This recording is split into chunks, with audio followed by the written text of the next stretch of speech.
Hello students, welcome to English Olympiad preparation videos. In the series of part of speech videos, we will learn about types of pronouns. So before we move further in this lesson on pronoun types, let us revise its definition again.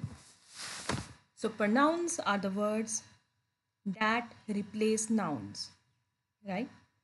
And the noun or the noun phrase it replaces is known as its antecedent. So in this lesson, I'm going to teach you various types of pronouns and its grammatical use in sentences, right? So there are a few different type of pronouns and some pronouns belong to more than one category. This list is long. We will go through each type one by one and try to understand it in the most simplest way. To make it easier to understand, we will take help of some examples like we always do. So it's time to start. So this is a list of types of pronouns. These are personal pronouns, relative pronouns, and total 11 types of pronouns are there that we will discuss in our videos. So let us start with personal pronouns. As the name suggests, these are associated with a certain person, thing, or group of things or objects. Right? When we are talking about any person or thing or a group of objects, whether group of persons or group of things, we use personal pronouns where we will refer directly to that particular object, living or non-living, right? So examples are I, you, they, he, she, it, etc. So students, in the category of personal pronouns, we have two cases, subject pronouns and object pronouns, right? So under subject pronouns, what comes is I, you, he, she, it, we, you, and they. Object pronouns are me, you, him, her, it, us, you, and them. So, subject in any sentence is the person or anything which is acting on any verb, right? We will understand this concept better in next slides. So basically subject pronouns are used as subject of the verb. Right? A complete English sentence always has a subject, right? So basically any English clause always has a subject, right? For example, we are going to watch a movie. In this sentence, the subject is we, right?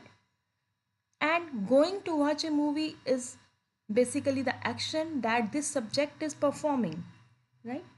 So for this action, we have used the subject pronoun we. That means this subject is doing something and in this sentence, and this sentence is complete because subject is there and it's really a meaningful sentence, right? So we are going to watch a movie. In this sentence, we is a pronoun word and it is known as subject pronoun. It is actually acting as a subject pronoun in this sentence, right? Next example, he prepared delicious food today.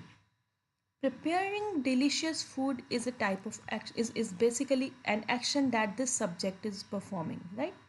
So if you go through the definition again, the concept is that subject pronouns are used as the subject of the verb, right? That means that subject is performing some function, right? And we have used pronouns for that subject, right? Here in these two sentences, pronouns are we and he. Next sentence, I am a good programmer, right? Here the person is talking about himself. So I is a subject pronoun here, right? So subject is always there in complete sentences. Let us understand this better by going through the following example sentences. We are going to watch a movie. Was good. So the first sentence is we are going to watch a movie. This is complete sentence, right? It has a subject we. But the next sentence after that is was good. Here this sentence is incorrect because it is incomplete without subject, right? So we can make it accurate by using a proper subject pronoun or proper subject here. So we are going to watch a movie. It was good, right? Next sentence. He prepared delicious food today. Was very hungry. So it's not making any sense. Was very hungry because subject is missing here. So this is an incorrect version of the sentence. So let us correct this sentence. He prepared delicious food today. I was very hungry. So he and I are the two subject pronouns that are used here. I'm waiting for my aunt is late. This is an incorrect version of this sentence. So let us make it a good sentence by using subject pronoun. I am waiting for my aunt. She is late. Right? Here I and she are the subjects who are doing something like about whom we are talking about. Right? So I am waiting for my aunt. She is late. So this is the correct version of this sentence. So students, um, since we are talking about subject pronouns, right?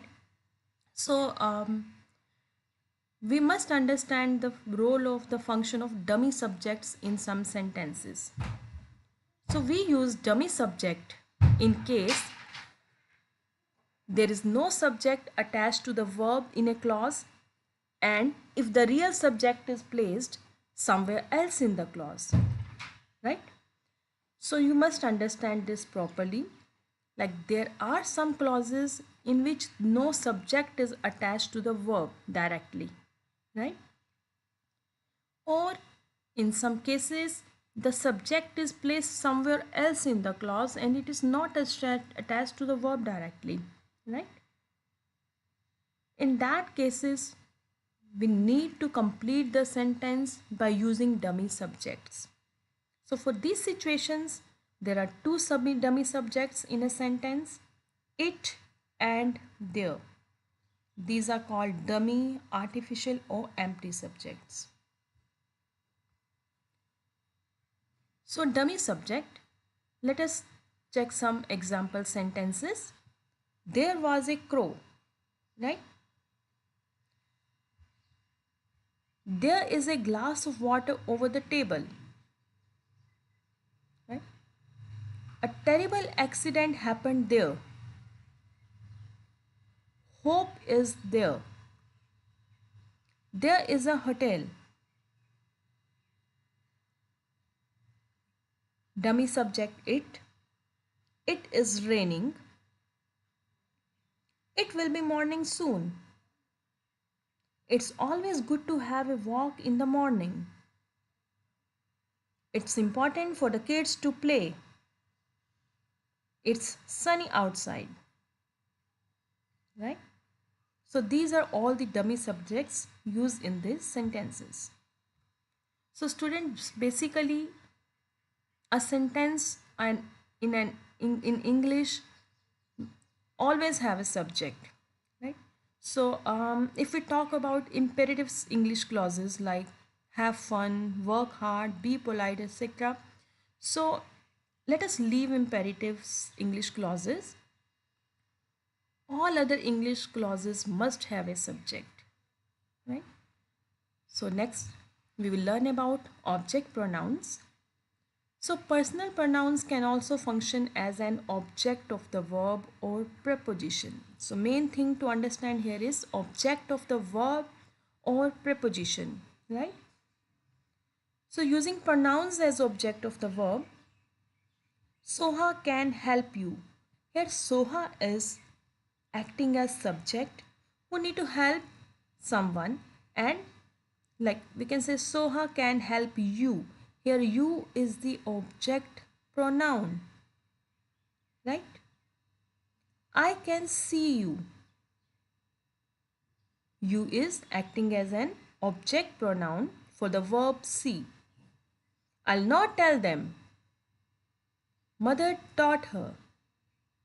Teachers called them, right?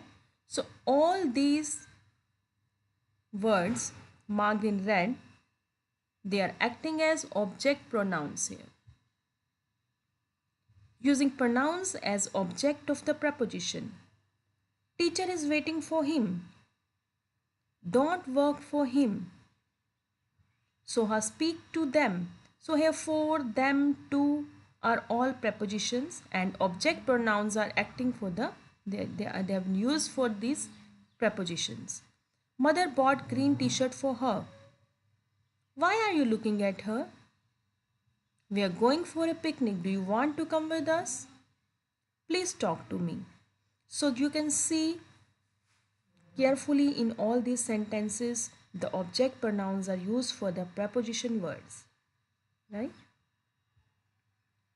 So next, we will learn about first person, second person and third person concept of pronouns. So based on the context for which the pronouns is used and the number of objects, it can take various forms, right? So basically there are three forms of pronouns. First, second and third form of pronouns are there. They can be singular or plural based on the context for which these pronouns are used in the sentence, right? So first person is the one who is speaking, like in a direct conversation, the person who is speaking or the speaker is known as the first person, right? Like here, I am the first person since I am the speaker here, right? So the speaker would use I, me and mine, right? If there are more than one speaker, then we can use the plural versions we, us, our, ours. Second person is the one spoken to, right? I am here in these videos, I am speaking to you, right? So the person who is spoken to is referred as you, your and yours, and plural form is also the same, you, your and yours, right? Third person is the one spoken about, right? If you and me, we are speaking about someone who is not here, basically. So it is the simplest way to make you understand that I am the speaker, I am speaking to you, and if I am speaking about someone or something, then I'll use the third person form of pronouns, that is he, she, it, him, her, right? And plural form is they, them, their, right? So let us go through some examples. At home, I saw a new table. Here, I is first person. What are you thinking about this project? You, right? If you go to the last slide, previous slide, you is second person. Teacher asked them to bring the books daily. Them is third person. Students watched the movie and enjoyed it very much. Right? Here they're talking about movie and it's third person. He said her about his new job. Second person. They have helped them in planting flowers in their garden. Third person. Right? So we will learn about other types of pronouns they use in sentences and their types in next videos in the Parts of Speech series. So stay tuned for more videos and shine in various Olympiads. Thank you. Please subscribe my channel for more educational videos on Olympiads, and I'll have some sample quiz for you in my next videos based on pronouns and its types. So stay tuned in. Thank you.